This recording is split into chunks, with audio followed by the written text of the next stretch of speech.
Керқұла атты Кендебай ертегісі. Қазанғап деген адамның баласы болмапты. Аң аулап күн көреді екен.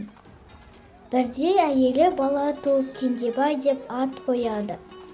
Баласы батыр болып өседі. 6 айда 6 жаста болған екен. Ол көп адамдарға көмек беріп жүреді.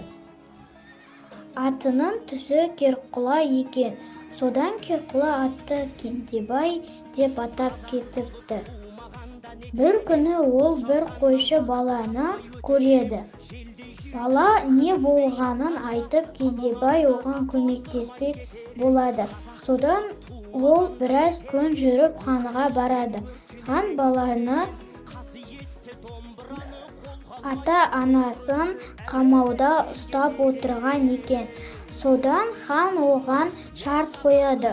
Сол шарттарды орындасаң ата-анасын босатамын дейді. Содан Кендебай ханның тапсырмасын орындайды. Ата-анасын жіберіп, Кендебай елін жаудан қорғайтын батыр болыпты.